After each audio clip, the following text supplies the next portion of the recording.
Veronica Cole was pulled out of first class as if she were a misprinted page in an exclusive magazine, a page that didn't belong because of the color of her skin. One moment, Veronica was standing confident with the boarding pass she paid for in full, and the next, she was forced aside by uniformed figures with cold authority, as if correcting an error in a system long steeped in prejudice. The silence was deafening, laden with a palpable injustice that filled the recycled air of the cabin. Yet what those on the flight, including the self-assured executive who nonchalantly reclaimed his spot, failed to realize was that this humiliating act had ignited something much bigger than a mere seating dispute. This was not just about being moved from one seat to another. It was the spark that would shatter the indifferent facade of an establishment that had been unjust for far too long. At exactly 6:48 in the morning, beneath the soft glow of the pre-dawn lights in Terminal D, the busy hum of travelers with their overpriced lattes and freshly mopped carpets set the stage. The early flight to San Francisco was expected to be smooth, its sleek digital display over Gate 42 proclaiming an on-time departure. Yet, as Veronica waited, a luxury brand advertisement silently declared to all who passed by that comfort and privilege were reserved for those who belonged, those who had earned it by fitting an ideal mold. Dressed impeccably in well-fitted navy blue trousers, a high-collar white blouse, and a sand-colored trench that fell gracefully over her shoulders, Veronica exuded a dignified elegance that quietly demanded respect. A slim leather tote swung at her side, and a stainless steel watch shone at her wrist, a silent testament to her precision and resilience. Veronica's paid boarding pass clearly marked her spot in first class, seat 2A, a seat she had carefully chosen for its panoramic view and the ample distance it provided from the commotion of the lavatory. Veronica's journey was not mere happenstance. It was a carefully planned venture to Silicon Valley, where she was to present a transformative pitch for her consultancy, a firm born from her sheer determination, fueled by nothing more than a single laptop and 2 maxed-out credit cards. As she strolled through the boarding lane with quiet dignity, the call for Group 1 echoed, and the gate agent scanned her digital code with mechanical routine.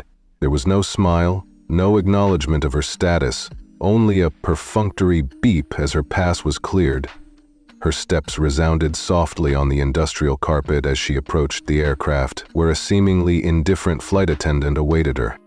The attendant, who introduced herself as E. Anders with a handshake devoid of warmth, unexpectedly checked Veronica's boarding pass with an intensity that belied routine. "Boarding pass, please," she said, her words clipped and cold. Confused yet composed, Veronica replied that she had already been scanned. But Anders was unsatisfied. She tapped and prodded the digital screen. With every tap, the tension in the narrow aisle mounted until, with a nonchalant shake of her head, the attendant casually informed Veronica, "It looks like there's been a change. Your seat's been reassigned." Veronica's calm demeanor faltered only for an instant as she absorbed the news.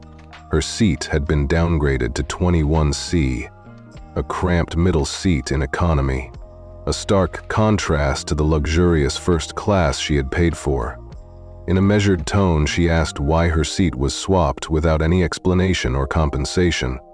Anders responded with a shrug and the flimsy excuse of corporate priority, explaining that a special guest needed to occupy that seat. The arrival of a man in a charcoal blazer, Mr. Halbert, only deepened the injustice as he nonchalantly strolled past without a backward glance, exuding an arrogance that stank of entitlement and disdain. Veronica could only catch the faint trace of bergamot mixed with smug superiority as he settled into what had been her rightful place. Veronica's voice, though composed, held a quiet but firm intensity as she confronted Anders. "You moved me from my paid seat without any warning or proper compensation." Anders, feigning a semblance of empathy, suggested that she speak with the cabin manager. Soon enough, David Lang, the flight operations lead, arrived, a man whose practiced smile suggested he was used to putting down dissent without consequence. "Ms. Cole, we apologize for the last-minute adjustment," he said, his voice dripping with a rehearsed placidity. The apology fell flat. Veronica calmly held up her phone, displaying the digital confirmation of her purchase, a time-stamped record, undeniable evidence of her rightful place in luxury. Lang's smile wavered momentarily under the weight of accountability, but instead of the desired resolution, Veronica received an offer of a voucher for a future upgrade. She bluntly replied, "I didn't buy a voucher, I bought this seat." What followed was a series of discreet exchanges and whispered observations among the passengers. A teenage girl began recording the unfolding scenario, while a hushed conversation spread among curious travelers. The audacity of the act, a blatant humiliation of a hard-working black woman, was now being documented for the world to see. Veronica's eyes burned with a righteous determination as she snapped photos of Mr. Halbert stepping into seat 2A, of Lang's flickering badge, and of the digital manifest that confirmed her claim. With each press of the shutter, a quiet revolution was being recorded, a revolution that would soon resonate far beyond the confines of that fateful flight. Back on the boarding gate, Lang's tone softened, urging her to continue boarding with promises of later discussions. "Ms. Cole, we can resolve this after takeoff," he insisted, but Veronica's response was measured and resolute. "Let's not pretend this is protocol when it's nothing short of discrimination," she said, her voice carrying a weight that silenced any further resistance. In a final act of defiance, Veronica turned from seat 21C, not towards compliance, but rather down the jet bridge where a separate call went out. "It's me. Activate Protocol Bravo," she murmured into her phone, her voice a mix of determination and controlled fury. "Put legal on standby, press 2. They're gonna want to see this." That was not a request for a mere internal memo. It was a declaration that she would not be sidelined without a fight. As the daylight grew brighter outside, the polished exterior of the plane and its quiet hum of engines masked an undercurrent of transformation. Veronica briefly stepped back into the aircraft, not as a reluctant passenger, but as a woman setting the stage for a monumental reckoning. Walking down the narrow aisle with a silent poise that spoke of careful strategy, she observed every detail: the indifferent glances of the crew, the orchestrated avoidance of eye contact, the precise moment when the plane began its ascent. Every nuance, every whispered comment from a fellow traveler, coalesced into a promise of a storm that was yet to break. The atmosphere in first class changed as the flight attendants began their routine. Champagne flutes appeared almost ceremoniously. The fabric of tiny linens and the gentle clink of cutlery carried with them the smug assurance of an elite class that had long taken its privileges for granted. Even as the lavish service unfolded, the stark reality was unmistakable. Veronica had been unceremoniously shifted from the comfort she had earned into an environment designed to marginalize her. The deliberate gesture was not merely a mistake. It was an act imbued with the cruel intent of keeping her in her place. Settling into the middle seat at 21C was a silent act of rebellion. Veronica's elbows folded slightly as she sat between a young man lost in his noise-canceling headphones and a weary woman in a wrinkled tourist hoodie. It was a descent from a life of entitlement into the jarring reality of injustice. But as her seatbelt clicked and as the vibration of her phone signaled a message from within her corporate inner circle, she knew her true plan was only just beginning. The internal analyst's terse message: "Incident registered. Initial flag for escalation. Observe first," served as the calm before the storm of accountability and retribution.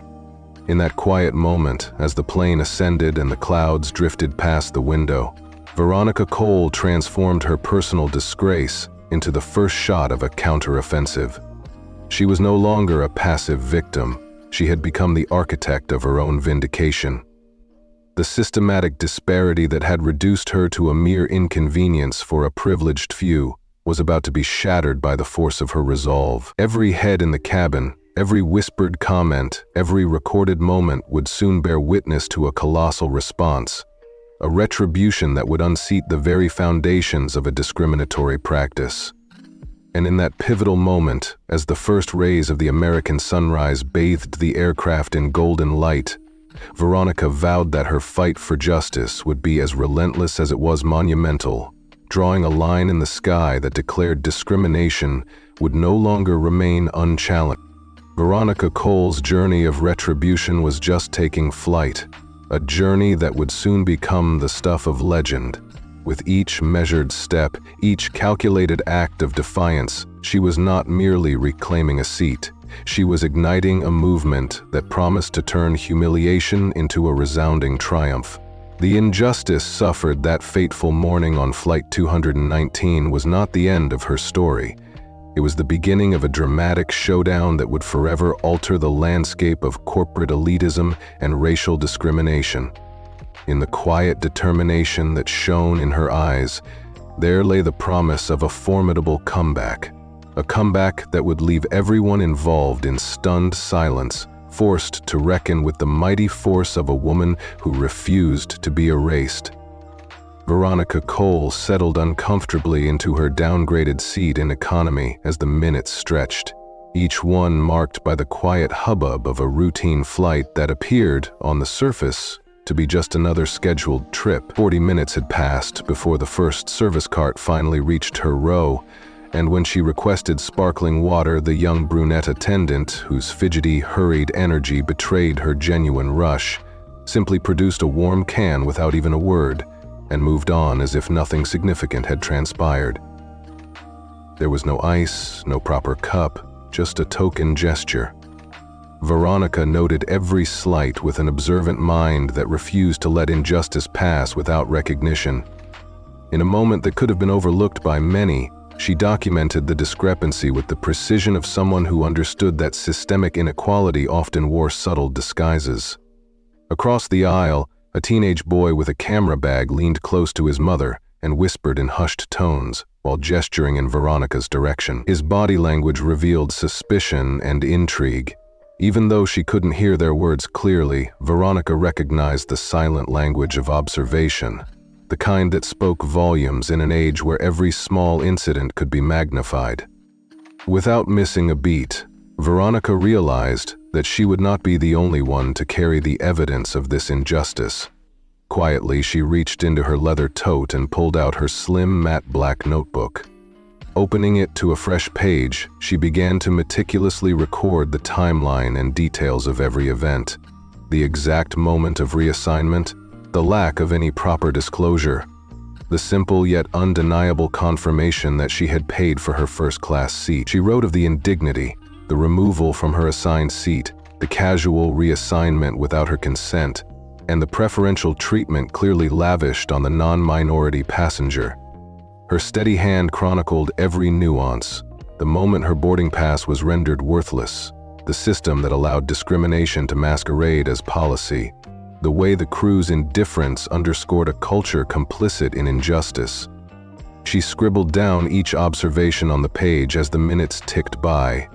Crew compliance, the culture that turned a blind eye, and now the evidence of everything. Just then, her phone vibrated again.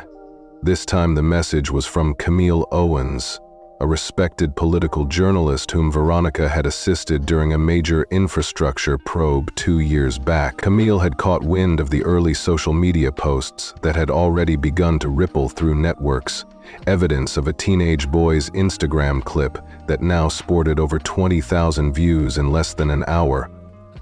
The brief caption on the post read, "Lady in 2A got kicked for no reason. She handled it like a boss." This digital spark ignited further determination in Veronica, affirming that her experience was resonating far beyond the cramped confines of this flight. Camille's message was a short but powerful reminder. You want this out front page or buried in op-eds? Veronica stared intently at her screen and then at the little monitor above in the cabin, displaying the remaining flight time. It registered 2 hours and 41 minutes left until landing. After a moment's thought, she replied in measured tone, "Neither. Not yet." Her strategy was clear. She wanted those responsible to sink deeper into their own making before the full force of her retribution was unleashed. An hour later, somewhere over the vast blue of Colorado, the plane encountered slight turbulence that jostled plastic cups and unsettled the weary travelers. Veronica's body remained still, but her mind was racing as she pieced together the disturbing patterns that formed before her eyes. She was well aware that changes in a first-class seating arrangement did not occur randomly, especially not for a last-minute VIP, nor without a documented override in an airline's well-oiled system. In her mind, the gears turned as she suspected that Lang, or Anders, or perhaps both, had deliberately triggered her reassignment. But the motive was even more sinister than that. It was not merely an issue of corporate inconvenience, but a clear exercise of racial discrimination. Simple and crude racism was often too easy a target, too convenient an explanation for a system that had chosen to rewrite her privilege with a stroke of bureaucracy. What Veronica craved was the full, undeniable mechanism, a step-by-step breakdown of who decided, at what time, and why her place was usurped in favor of someone else. That was where the seeds of true justice lay, buried deep within evidence rather than in empty accusations. She filled page after page in her notebook. Every 30 minutes, she recorded the service timings, noting how many times the flight crew passed her row without acknowledging her needs. Whether her sparkling water was absent-mindedly or deliberately neglected, every omission was a piece of the puzzle. Veronica watched as other passengers, particularly those who fit the stereotypical image of affluence, were treated with casual reverence and the deference of those who believed themselves inherently superior. Their service was swift, their smiles genuine, or at least genuine in appearance. The boy with the camera turned his phone just once more in her direction, confirming that her every observation was being silently recorded. Even the woman sleeping by the window, roused briefly by a sneeze, caught a glimpse of the unfolding drama before returning to quiet slumber. All the while, Veronica's pen moved with the deliberate precision of someone who was not merely a victim, but an investigator of injustice. At one point, Veronica observed Mr. Halbert, whose presence in first class had become a symbol of the dark luxury that had so casually displaced her, laughing heartily as he clinked his glass in a toast with flight operations lead David Lang. The two exchanged handshakes with an ease that stank of prearranged benefits and unearned privilege. Their casual camaraderie revealed more than just professional politeness. It was a calculated display that contrasted sharply with the treatment Veronica received. It was in that moment that something entirely unexpected caught her eye. An overhead bin in first class, usually sealed tight in compliance with procedure, suddenly popped open mid-flight. A young attendant rushed over to secure it, but before she could complete her task, something intrigued Veronica. A black hard-shell case nestled snugly between two carry-on bags. This case bore no airline tag or identifying mark. It looked official, out of place, as if it were meant to be hidden away from the light of scrutiny. Veronica leaned forward, adjusting her gaze to get a better look, and though the attendant closed the bin and retracted the curtain quickly, her sharp eyes had registered the oddity. With deliberate strokes, Veronica wrote in her notebook, "Unlabeled black case in overhead bin of row 2, no passenger tag, appears restricted." She circled that note 3 times, emphasizing its significance. The case, untouched since takeoff, seemed to be the focus of repeated, silent glances from different flight attendants, a behavior far too orchestrated to be mere coincidence. Understanding the potential gravity of what she had witnessed, Veronica waited until the aisle was momentarily clear and the service carts had rolled back into the galley.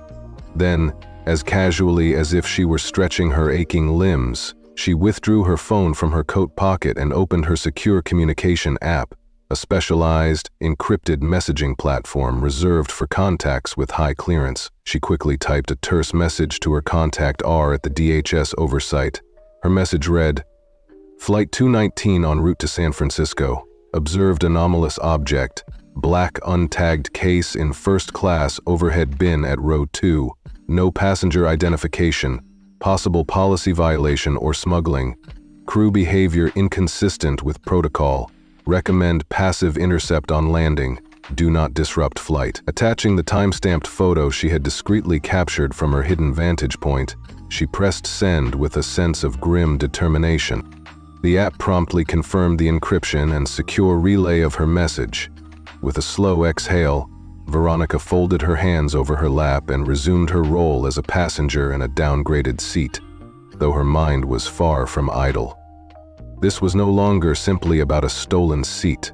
It had blossomed into something far larger, a revelation of misuse of power and covert privilege, hidden under the guise of routine operations. The message from her DHS contact, R, soon buzzed in to confirm that they had noted her alert, pulled the flight manifest, and flagged the issue, advising her to sit tight until they could intercept at the gate. Those few words bolstered her resolve. The wheels of a long-anticipated reckoning had begun turning, and Veronica was determined to let them grind to a halt everything and everyone who had tried to strip her of her dignity. Meanwhile, the rest of the cabin seemed to pulse with life, as if oblivious to the covert storm gathering at row 21.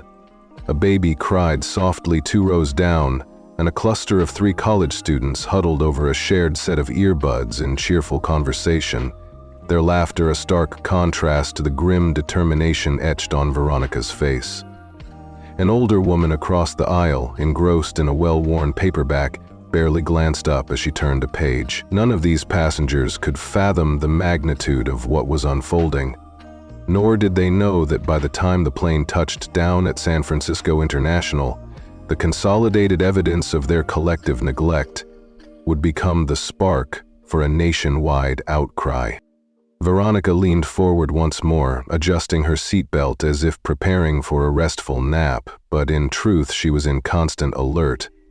In the side compartment of her tote, she produced a small, unassuming black rectangle, a portable charger that concealed within it a discreet wide-angle audio recorder. This device, with its 24-hour battery life and magnetic grip, was her silent sentinel, capturing every hushed word and furtive exchange that might later serve as damning evidence against the high-flying cabal of privilege. With deliberate care, she rose as if to visit the restroom, and strolled down the narrow aisle past the galley. With measured steps and an air of quiet defiance, she crossed the boundary marked by the first-class curtain and, without drawing attention, slipped the recorder into the space between the seat wall and the luggage bin directly across from Mr. Halberd's position. Not once did she linger longer than necessary. Her mission was too important to allow even the slightest pause for doubt. A junior attendant glanced her way briefly, as if acknowledging a simple stretch rather than a subversive act, and she continued her quiet subterfuge undetected. Within seconds, Veronica was back in her seat, her face registering nothing but the calm composure of one who has weathered storms before. Her phone buzzed once more, this time confirming through its paired microphone that the audio stream had been successfully activated in the target area. She tucked the phone back into her tote and resumed her vigilant observation. Every time Mr. Halberd, Lang, or any flight crew member exchanged a hushed word near the mysterious black case, she would note it, her recorder faithfully preserving every syllable. The woman beside her stirred in slumber, brushing against her shoulder before settling back into her sleep, unaware of the significance of the unfolding events. Outside the window, the sun began to stake its claim over the clouds, casting thin golden rays that signaled the passage of time. The digital display now read that there was just 1 hour and 27 minutes remaining in the journey. Veronica's eyes, however, were fixed on much more than the remaining flight time. She was fixated on the precarious balance between power and the quiet insurgency that was building within the confines of that plane. Glancing up at the headrest screen in the row ahead, Veronica watched the animated flight path that traced their journey toward Nevada airspace. The implications of the arc, moving steadily toward San Francisco, weighed on her as surely as the evidence she had gathered in her notebook. She resumed writing, her pen now moving faster, driven by a sense of purpose that bordered on the ferocious.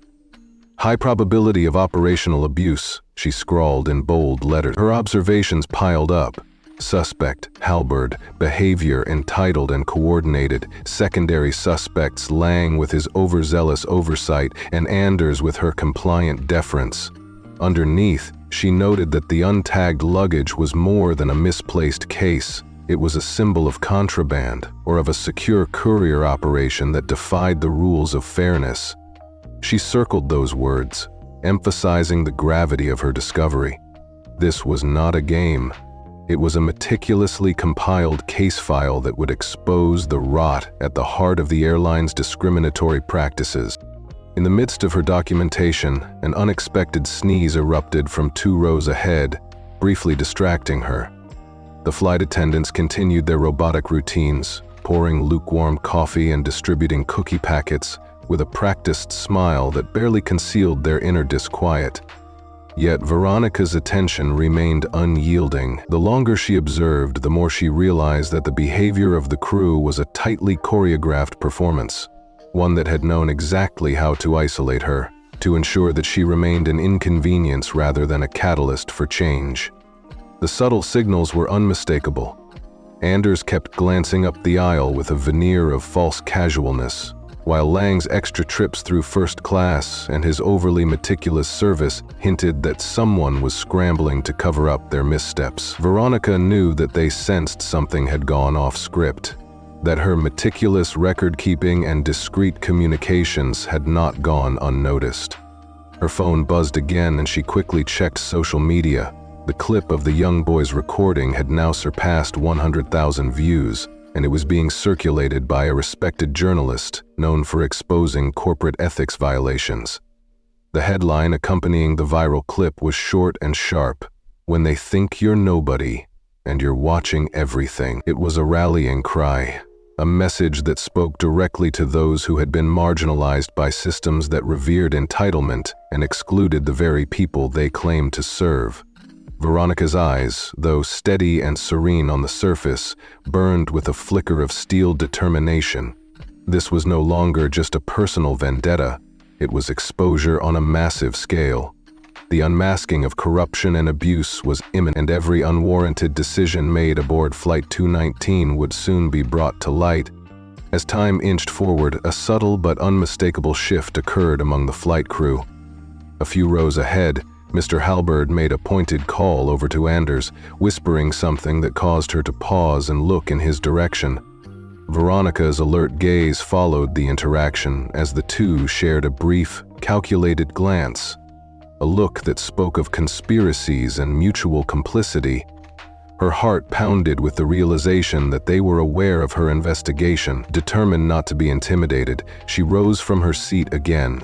This time she made her way deliberately down the aisle, her steps measured and her presence now impossible to ignore. When she paused at row 21, one of the crew members, whose eyes had met hers for a fraction of a second, spoke up in a curt tone. "Ms. Cole, would you like to change to a window seat?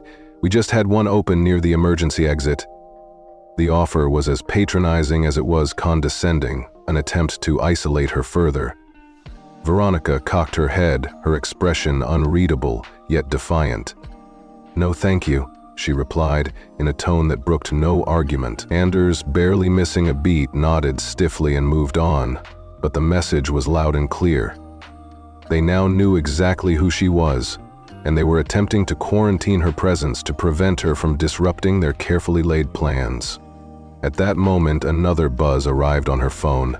It was Darnell again, reaffirming the revelations. Mr. Halberd was connected to a logistics firm currently under federal inquiry, and the flight manifest anomaly was under internal review. The message read, "Will intercept at gate, stay silent." Veronica read it twice, letting the gravity of the words sink in. She had seen powerful men topple before, not simply because someone had pushed them, but because the truth had been allowed to shine through the darkness, and she had just turned the light on. No blood, no screams, only the relentless ticking of evidence and the unwavering will to expose corruption. As the plane began its initial descent into San Francisco, the atmosphere in the cabin shifted once more. The captain's gentle hum over the intercom instructing passengers to return to their seats and stow their carry-on items was met with a sudden, orchestrated calm. Devices were powered down, window shades were lifted, and seatbelts clicked into place in a symphony of resigned compliance. Yet beneath the surface of this mandated tranquility, the seeds of revolution had been sown. Veronica glanced at the digital readout. It now indicated a mere 12 minutes until touchdown. The end of the flight was near, but the beginning of a far greater reckoning was just on the horizon. Veronica Cole's mind was a hive of activity as she mentally rehearsed the steps to come. She recalled every detail, the whispered excuses of the attendants, the smug glances exchanged by Mr. Halbert and David Lang, and the subtle cues of collusion that had seeped into every corner of the cabin. The evidence she had gathered over these interminable hours was a damning indictment of a system that had engineered her humiliation so that they could continue to privilege a select few. Each entry in her notebook, each time-stamped photograph and audio snippet was a testament to the reality that discrimination was not just an isolated occurrence, but a corrosive force embedded in corporate protocols. Veronica's pulse steadied as she prepared herself for what was undoubtedly the climax of this unfolding drama. As the aircraft's descent continued and the engines produced a deep, rumbling sound that vibrated through the cabin floor, she silently vowed that the injustice meted out to her would not go unanswered. The very actions of the airline, the relegation from first class to a middle seat in economy, the deliberate oversight of service and attention, and the brazen insertion of an untagged case were all elements of a larger web of deceit and discrimination that would, she was determined, come crashing down. In those final minutes before landing, Veronica's resolve hardened into a quiet fury, tempered by the knowledge that she now held in her hands the power to expose the rot within an institution that had for too long rendered people like her invisible. With every ounce of grace and determination, she braced herself for the confrontation that would soon erupt at the gate. A confrontation so magnificent and all-encompassing that even the most hardened advocates of injustice would be left speechless in its wake.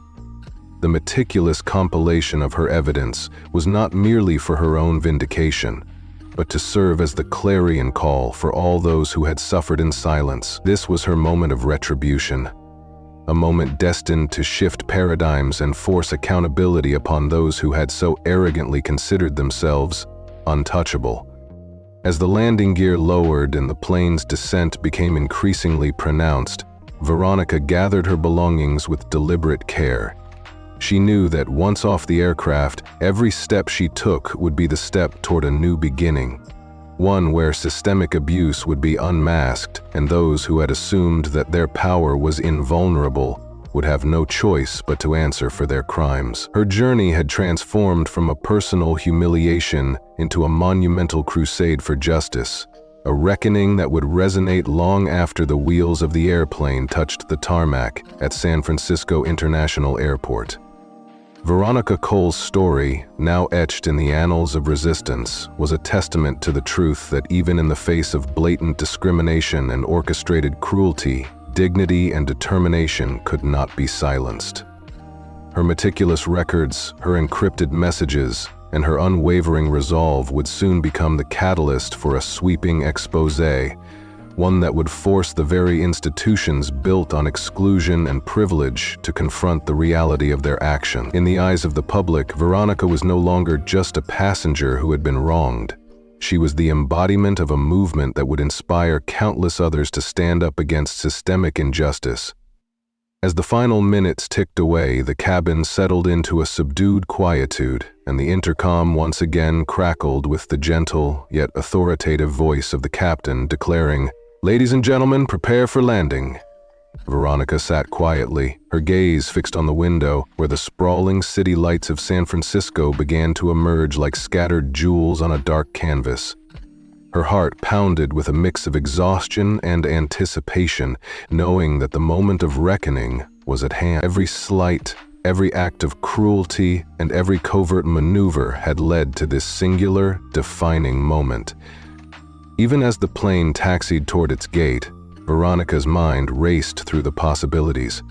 The evidence in her notebook, the digital messages from DHS, and the viral clips circulating on social media were all pieces of a puzzle that could topple powerful figures in the aviation industry and beyond.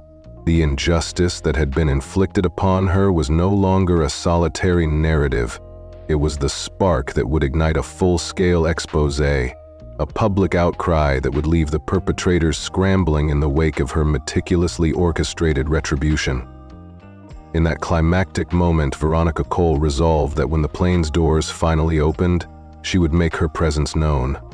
With the quiet dignity that had carried her through every moment of degradation, she would step forward and confront the very agents of inequality who had thought her insignificant.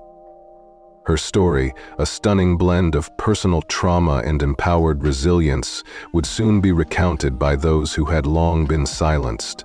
And in that telling, the relentless pursuit of justice would transform humiliation into a legacy of triumph.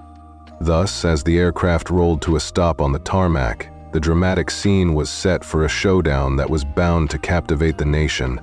A showdown where the might of a wronged soul would meet the entrenched arrogance of a system built on discrimination. Veronica Cole stood poised to unleash the full force of her evidence, her voice soon to echo through the corridors of power, demanding accountability and reform. In that powerful silence before the inevitable confrontation, every passenger, every crew member, and every bystander would come to witness the transformation of a personal injustice into a rallying cry for change. And when the first rays of a new day broke over San Francisco, the world would know that discrimination, in all its hideous manifestations, was no longer beyond reproach. Veronica's meticulously gathered evidence, coupled with her unwavering determination, promised a reckoning so grand and all-encompassing that even the most callous among her adversaries would be forced to confront the undeniable truth.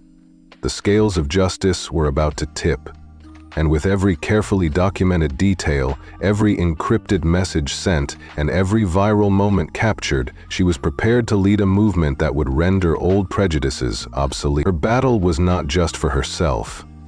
It was for every woman, every person who had ever been made to feel small by an unjust world.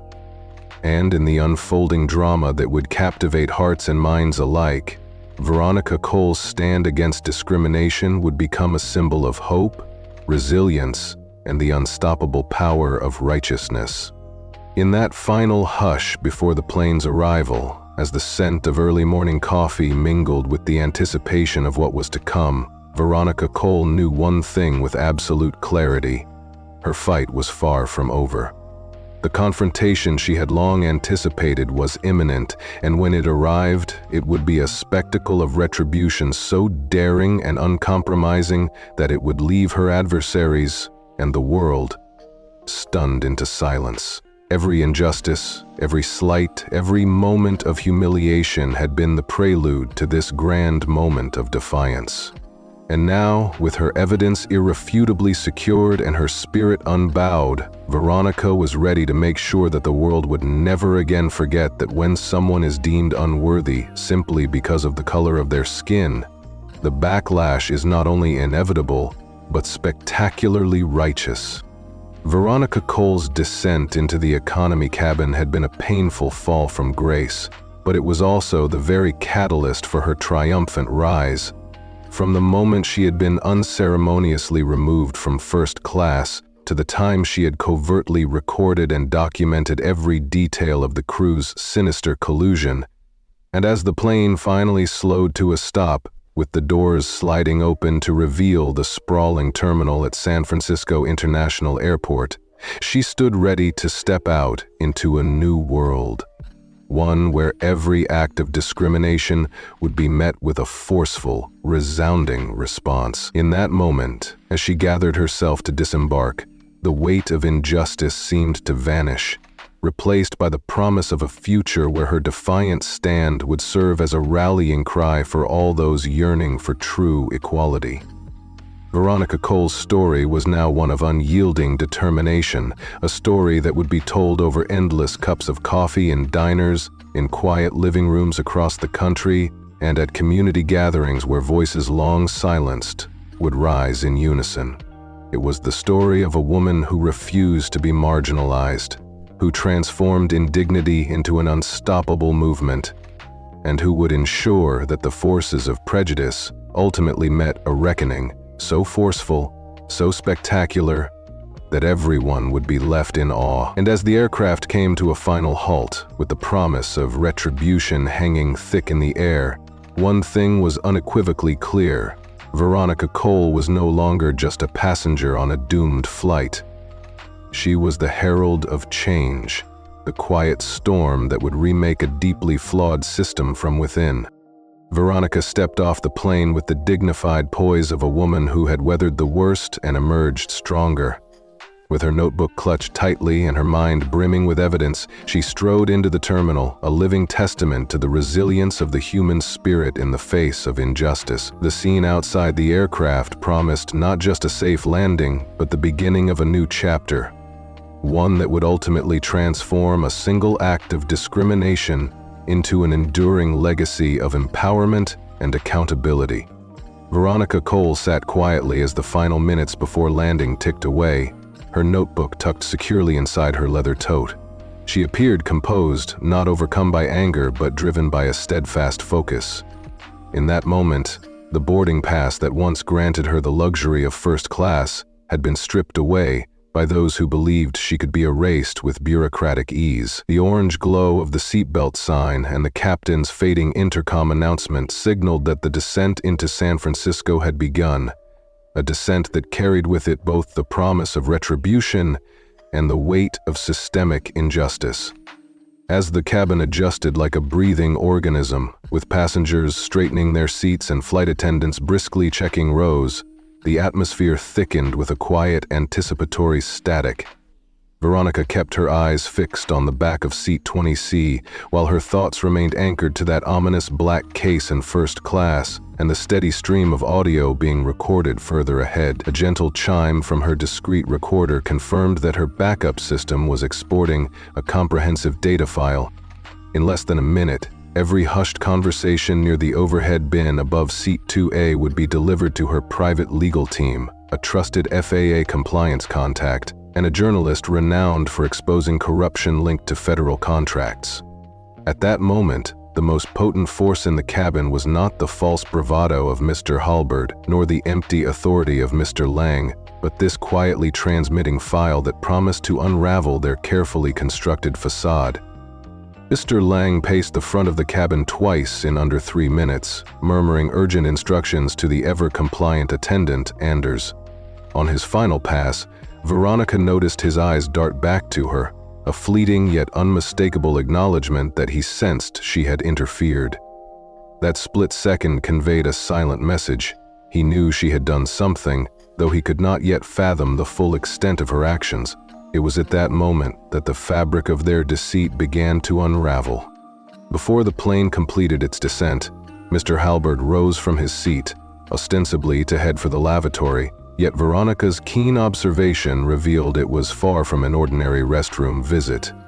His hand never left the edge of the overhead bin above row 2, and when he paused to unlatch the mysterious case, his attempt was abruptly halted.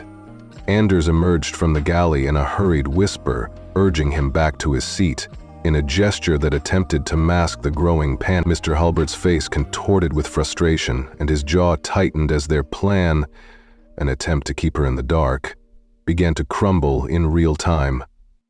Veronica maintained her calm, her mind racing through every detail as she repositioned her tote under the seat in front of her. A subtle glance at her phone confirmed that the file transfer was complete. A second chime vibrated softly, then a third. A message from Camille Owens, the determined journalist, once more reinforcing that every secret was now coming to light. The message read, "Audio hot. They are discussing non-compliant cargo. Lang sounds nervous." Veronica closed her eyes momentarily as if to gather a final reserve of inner strength. While in her mind she began drafting the opening lines of a press release, destined to expose this overt abuse of power. The system, it seemed, was about to consume their deceptions entirely. When the wheels touched down and the plane bounced once on the tarmac before settling into a steady roll, the cabin's atmosphere shifted subtly. A collective, almost mechanical relief passed among the passengers as they prepared for disembarkation.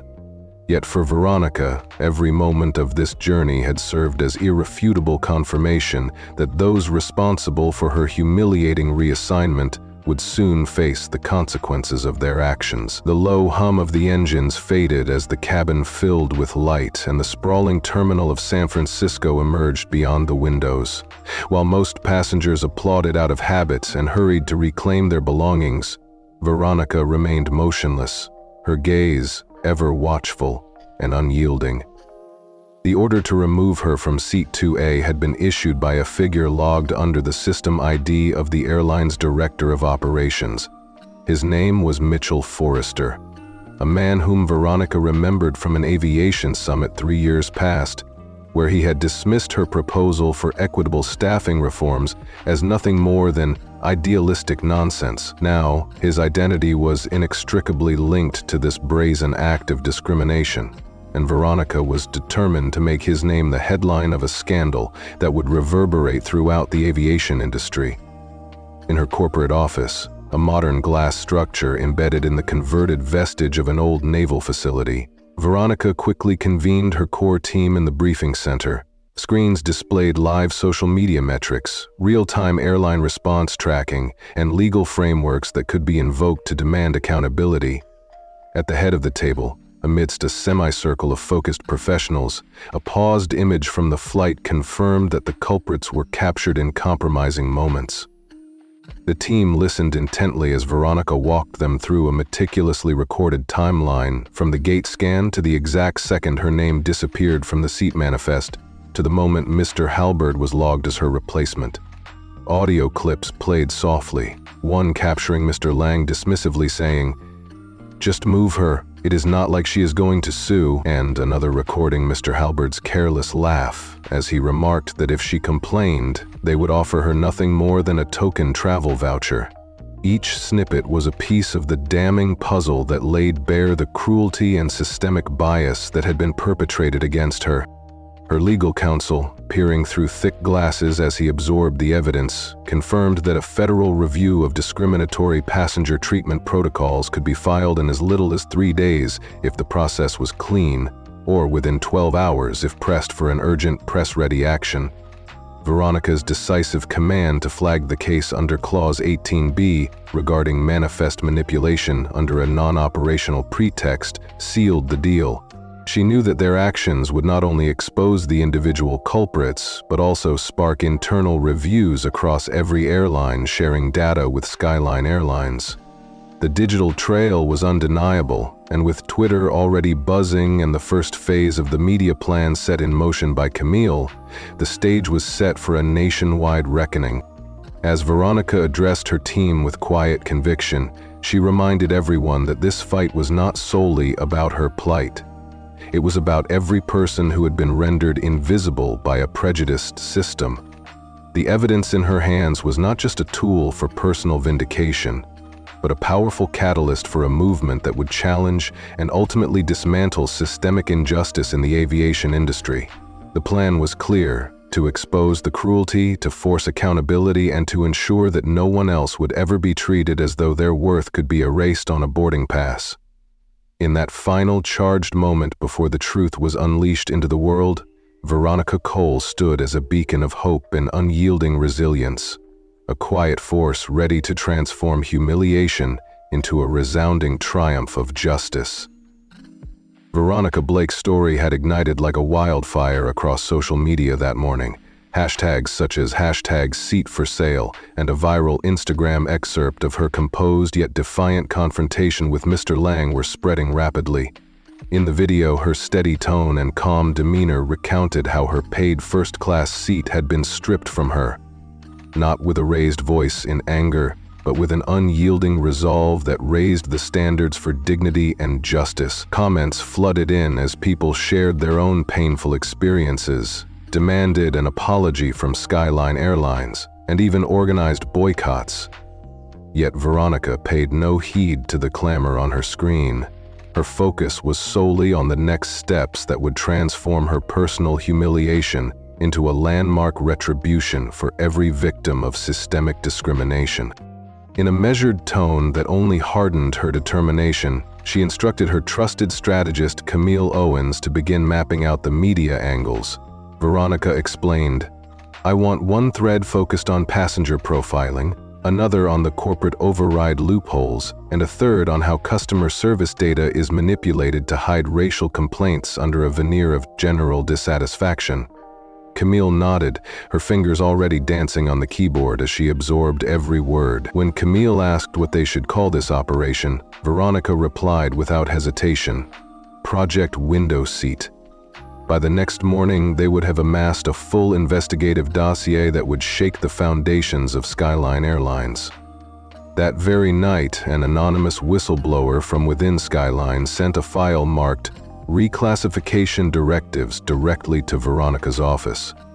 The file contained a training memo instructing flight staff on how to de-escalate seat disputes involving diversity-sensitive passengers without ever filing a formal complaint. Buried within the file was a section labeled Quiet Reassignment Protocols. One line in particular sent a chill down Veronica's spine. In cases where optics might raise concern, the directive was to prioritize discretion over engagement and to file a system error. Veronica printed the memo and, looking at it with steely resolve, said aloud, "System error. That is what they call me. A system error." Her team listened as she continued, "Well, now we fix the system." As dawn broke over San Francisco and the skyline shimmered under a veil of thin fog and rising heat, Veronica's office buzzed with focused energy. Analysts had worked tirelessly through the night, pulling override patterns from leaked FAA databases, while her legal advisor coordinated with civil rights organizations. Camille refined the media cascade with surgical timing. The atmosphere in the briefing room was not chaotic, it was controlled, akin to the moments before a launch, where every detail is scrutinized before ignition. On the central screen, a publicity photo of Mitchell Forrester, Skyline's director of operations from a recent conference where he had preached about building equitable experiences in modern aviation, appeared. The irony was palpable. Behind Forrester's polished smile lay a damning paper trail of executive overrides that disproportionately affected passengers of color. Veronica did not need to prove his intent. She simply needed to expose his consistency. Gabriel, one of her top analysts, stepped forward and pointed to a graph spanning 6 months. "We mapped every first-class reassignment logged as a system error. 81% involved minorities, and of those, 37% were women traveling alone. In 70% of these cases, the reassigned seat went to a white male who booked after the original passenger." He clicked, and a new tab revealed internal emails from a whistleblower that confirmed what Veronica had long suspected. Forrester had authorized a software tweak that deprioritized passengers without legacy status when overrides were needed. This tweak conveniently excluded the majority of their black and brown customer base. Camille, without looking away from her screen, chimed in.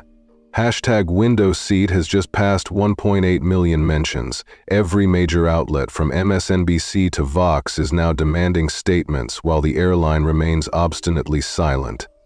She paused and added with a slight smile, "But their stock isn't silent. It's down 11% since pre-market." Veronica leaned forward and replied quietly, "Good. Let them feel what silence costs." Then she turned to her executive assistant and ordered, "Prepare the summit room. I want the media brief out by noon and schedule a one-on-one interview with Marcia Lynn from NPR. She is not just about sound bites. She asks the questions people are too scared to answer." When Camille asked, "And what's the headline?" Veronica answered without missing a beat, "When the seat isn't the issue." At exactly 10 a.m., her press director uploaded a 12-minute video titled Veronica Blake VF Skyline Airlines. The video opened with footage from a plane, intercut with detailed charts, evidence, and audio excerpts, all followed by Veronica's calm narration. "What happened to me is not new," she explained. "It is repeated, renamed, and repackaged every single day as policy. Discrimination dressed in protocol is still discrimination, and we are done pretending it isn't." Within 30 minutes, the video had garnered over 2 million views. Hashtags exploded and share counts spiked, but the backlash took an even deeper turn. Former Skyline employees began coming forward, sending anonymous emails filled with documents and first-hand testimonies. Screenshots of Slack channels revealed that flight staff were routinely warned to be extra cautious with passengers who did not match their expected profile. This was no longer just Veronica's story. It was now a collective reckoning. Meanwhile, inside the executive wing of Skyline headquarters, panic simmered beneath the pre-scripted press statements and internally circulated FAQs. Forrester had not made a public appearance in more than 24 hours. He was scheduled to keynote a transportation equity panel that morning, but he quietly withdrew, citing urgent administrative matters. Mr. Lang was suspended pending an investigation, and Anders was removed from the active roster. Still, responsibility had not been taken until at 11:42 IU Veronica received a direct message through her encrypted media line from mforrester@skyline.org. The message was brief. "Ms. Blake, I believe it is time we speak, privately." Veronica read the message twice before replying. "There is no such thing as private anymore, Mr. Forrester, but if you want to talk, you can do so on record." That same afternoon, Skyline announced an urgent leadership restructuring and scheduled a public apology press conference. But Veronica was always a step ahead. She released a second video, a concise 4-minute address in which she sat calmly in front of a plain backdrop. Her words were simple and unapologetic. "Systemic problems are never about one flight. They are about the culture that allows injustice to masquerade as procedure. I was told I did not belong. I was told that there had been a system error, but I was never the error. I am the evidence, and now so are you." By 3 p.m., Skyline's board had announced an independent audit. Forrester was placed on administrative leave, a euphemism Veronica's team quickly translated as a temporary vanishing act. Camille then arranged a roundtable discussion on PBS, where Veronica was joined by civil rights attorneys, an FAA representative, and 2 other passengers who had suffered wrongful reassignments. Their stories, though not identical, echoed in distressing harmony. A nurse returning from a conference was told she did not look like a platinum member, and a retired veteran had his seat given to a corporate executive while he was away. Veronica did not dominate the conversation. Instead, she allowed the voices of the others to surface. "Let their stories connect," she urged her team. "Let the scale of this issue overwhelm any attempt to dismiss it as an isolated incident. This is not a scandal, it is a structure, and that makes it far more challenging to dismantle. But it is not impossible." Later that evening, after the roundtable aired, a high-ranking manager from a rival airline reached out privately. His message read, "We have reviewed our policies. You have forced us to take a second look. Thank you. If you ever decide to lead aviation reform full-time, please let us know." Veronica did not reply immediately. She already understood that the seat they tried to take from her had become a platform for change. Standing at the window with her back to her team, Veronica watched the light slowly recede over the bay. Her arms were folded and her expression unreadable. After a long pause, she finally said, "They still think this is just about a seat even now."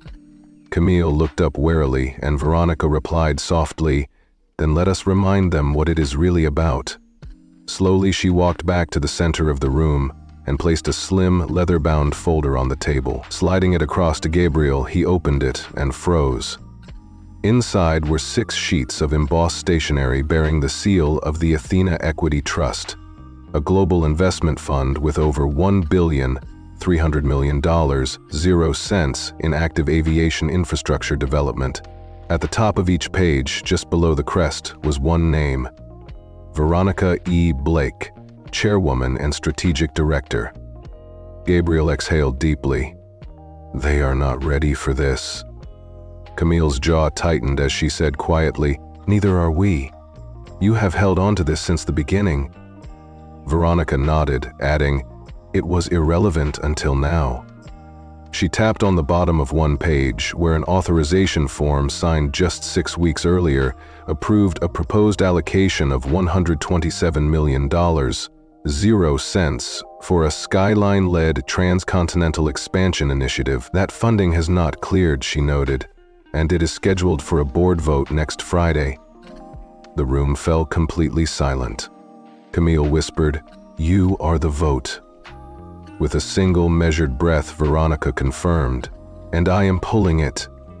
There were no cheers, no high fives, only the heavy understanding that this was not personal revenge, it was a realignment of power. Veronica then moved to the primary console and brought up a map of Skyline's investment footprint, highlighting terminal upgrades, supply chain enhancements, and emerging route corridors. Every red mark represented a project either partially funded or pending approval through Athena. The moment she removed her name from Skyline's proposal, the entire investment chain would collapse. "They wanted to erase me from one cabin," she said softly, "but I will erase them from the industry map." By 7:40 p.m., Veronica had drafted and signed a formal letter of funding retraction, citing systemic integrity breaches and contractual ethical violations.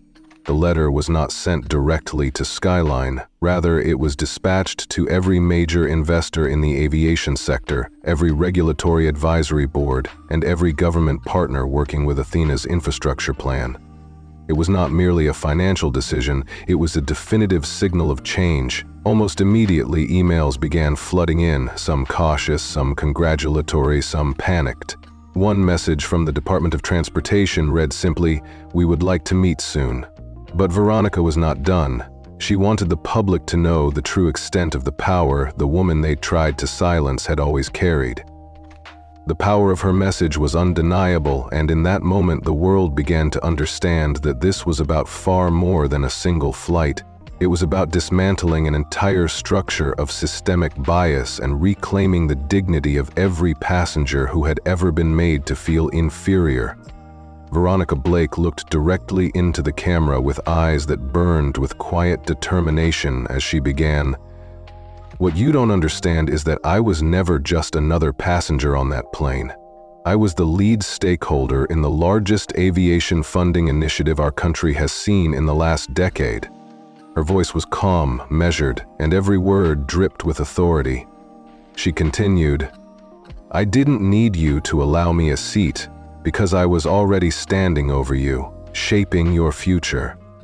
The video conveyed not only the injustice of a single moment of discrimination, but also her power over an entire industry that had long taken for granted the privilege of silencing voices like hers. Veronica explained Athena's purpose and her role with a poised elegance that left no doubt. This was about much more than a mishandled booking. It was about a system that routinely degraded people of color by relegating them to lower-class accommodations, despite their rightful claims. She detailed the vote and the realignment that was about to shake the very foundations of Skyline Airlines. Every word was purposeful, and she never raised her voice. Her poise carried the weight of the countless names that had been silenced for far too long. Every woman, every person of color, and every traveler who had been discarded like an inconvenience simply because they did not fit an outdated norm. The video went live at 8:19 p.m., and within 20 minutes it had reached 500,000 views. By midnight, it had cracked global trends, and news anchors around the world began referring to it as the most powerful corporate unmasking since the financial collapse. Industry analysts started to label it as a regulatory time bomb, while every major news outlet featured headlines with Veronica's name in bold letters. Not because she demanded celebrity, but because she had earned every shred of that recognition through resilience and brilliance. In one striking interview, a former board member from Skyline admitted anonymously, "We never really knew who she was. If we had, none of this would have happened." And that was exactly the point. They underestimated a woman whose silence had been mistaken for submission, not realizing that her calm demeanor masked an unyielding authority. Emails began to flood executive inboxes that morning with urgent subject lines like crisis containment, stakeholder fallout, and Athena retraction catastrophe.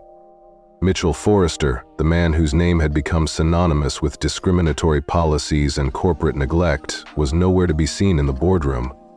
The CEO, once known for his declarations about building trust through transparency, had gone dark. Instead, Skyline's interim general counsel, a stiff, tremulous figure with a history in corporate litigation, stepped up at an emergency press conference. Standing at the podium, he recited rehearsed lines. "We acknowledge that recent events have exposed serious lapses in judgment and oversight within our organization. Effective immediately, we are initiating a comprehensive audit of all internal protocols related to passenger treatment, seating assignments, and executive override systems." His words were delivered mechanically, his eyes avoiding the cameras as if in shame. Reporters peppered him with questions. One shouted, "Did Skyline receive over $100 million 0 cents in pledged funding from Veronica Blake's investment group?" The lawyer hesitated, stumbling over his words as he replied, I cannot speak to confidential investment negotiations." Another reporter demanded, "What exactly are you offering her now?" In response, his voice quavered, "We are hoping for an opportunity to discuss a path forward with Veronica Blake. Our team is open to full cooperation." The camera clicked furiously, capturing every moment as Veronica watched the scene unfold from her office. With arms crossed and a look that was at once unreadable and indomitable, she listened. Beside her, Camille Owens was already fielding press requests, CNN, MSNBC, BBC, all clamoring for follow-up interviews. Then, a call came in directly from Skyline's chairman requesting a private conversation. Veronica raised an eyebrow and shook her head. "Set the meeting," she said, "but not one-on-one. I want this on record with the full team and third-party observers. We will hold it at the Athena Roundtable. Let them know that I am offering no concessions except full accountability." 2 days later, in a stark glass conference suite overlooking the bay, Skyline's senior leadership convened with Veronica's full executive council, a third-party ethics board, and an FAA regulatory liaison joining in via a secure video link. The room was minimalist, devoid of corporate banners or refreshments, just a long table set for unvarnished truth. Mitchell Forrester, having finally emerged from hiding, sat pale and subdued, a shadow of the man who once dismissed Veronica's policy suggestions as idealistic nonsense. Today, he wore the unmistakable fatigue of exposure. After offering a carefully worded and vague apology, "Ms. Blake, we deeply regret the events that occurred aboard Flight 2019. They do not reflect our values." Forrester tried to reclaim his dignity. Veronica sat silently for a long moment as he spoke. Then she leaned forward slowly and said, "You do not get to define your values after the fact. Your values are measured by what you do when no one is watching, and for years you have weaponized invisibility. You built a system where people like me could be quietly removed and dismissed without consequence because you counted on our silence." A heavy hush fell over the room as Forrester could only stare downward, his fingers gripping the table in a silent plea for redemption. Veronica continued, "There will be no settlement, no off-record compromise. I am offering you a choice. Step down publicly now and allow for a full external investigation with independent oversight, or resist and watch as this spirals into a federal inquiry that dismantles everything you have built." Her voice remained unraised, yet carried the power of a leader accustomed to commanding armies with a single word. The ethics board observed impassively, and the FAA liaison, a dignified woman in a navy suit with a silver badge, took meticulous notes. For a moment, Forrester looked as though he might speak. Then he simply said, "I understand," the first honest thing he had uttered all week. That afternoon, Skyline released a statement announcing that Mitchell Forrester was resigning effective immediately, along with 2 board members and the head of passenger operations. A full independent audit was promised within the month. Veronica's team leaked footage of the roundtable discussion to the press so that the public could see that justice was not being negotiated behind closed doors. It was delivered face to face. Investors began to pull out, partners suspended contracts, and rival airlines preemptively issued statements pledging transparency and reform. The ripple had transformed into a veritable wave, but Veronica remained composed. She understood that consequences alone were not synonymous with victory. They were merely the beginning. That very night, Veronica issued a final public message. "I did not ask for revenge," she declared. "I asked for recognition. Now begins the work of repair." Her message resonated with millions. Viewership soared into the tens of millions, and while hundreds of thousands of supporters flooded her with comments of thanks, it was the quiet, direct messages from employees, passengers, and everyday people, many of whom had accepted humiliation as normal, that touched her heart most deeply. These were messages from individuals who had endured repeated injustice simply for existing in spaces meant only for the privileged few. In a live panel hosted by PBS, Veronica spoke to a room filled with airline executives, policymakers, and transportation analysts. She did not dwell on her personal ordeal, but instead outlined a systemic analysis. "Discrimination is not always loud," she explained. "Equity is not a checklist. It is a deliberate design choice, and everyone at this table has been choosing poorly for far too long." The Department of Transportation soon launched a formal inquiry into discriminatory seating practices across all domestic carriers, with Skyline taking the initial brunt of scrutiny. The FAA issued a special bulletin demanding the immediate suspension of override protocols without supervisory dual confirmation. Perhaps most notably, the Congressional Subcommittee on Civil Rights and Transportation scheduled a live hearing, summoning not only Skyline executives, but also former flight staff, union representatives, and passengers whose complaints had been ignored. Veronica did not attend the hearing to testify. She sat quietly in the 4th row behind a pane of plexiglass, her presence a silent testament to the power of the evidence she had amassed. When key figures like Mr. Lang and Ms. Anders took the stand, their responses crumbled under the weight of undeniable proof. Audio recordings captured by Veronica herself revealed callous statements, remarks about moving her seat without concern, and instructions to move her before someone complained. Under oath, these admissions painted a damning portrait of a system designed to erase dignity. Outside the hearing, protesters gathered at the steps of the Capitol, holding up boarding passes as symbols of every time they had been marginalized. Hashtags turned into calls for action, and advocacy groups began compiling class action suits. A coalition of civil rights attorneys filed a sweeping lawsuit against Skyline, naming not only the executives but the very structures and policies that allowed racial discrimination to persist. Veronica Blake had transformed her personal injustice into a movement, one that reverberated across the aviation industry and beyond. Her unwavering courage, calm authority, and meticulously gathered evidence forced the government, the industry, and society to confront a dark reality. As an icon of resilience, Veronica understood that this was only the beginning. In every email, every press release, every live panel discussion, she echoed the sentiment that when the system dismisses you as insignificant, your silence becomes a weapon. And now, through her relentless pursuit of justice, that weapon had been unleashed to dismantle the entrenched structures of inequality. Veronica Blake listened as IT engineers and airline staff came forward with their stories, each account building the architecture of the reckoning. At a university symposium on transportation ethics, Veronica took the podium. Her voice was steady as she declared, "Accountability is not about punishment. It is about correction.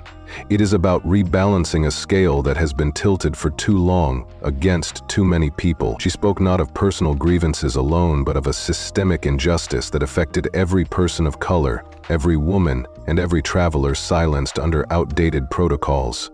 The auditorium burst into applause for her precision and courage.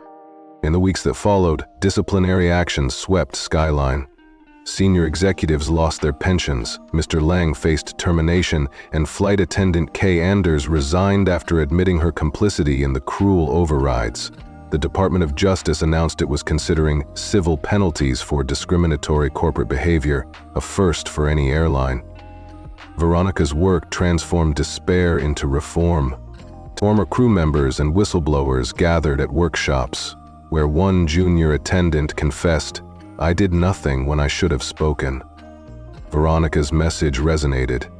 Justice is not about making the guilty pay, but about building systems where the right decision is the easier one to make. With a humble smile, Veronica closed her address, knowing that every seat reclaimed was a step toward a fairer future.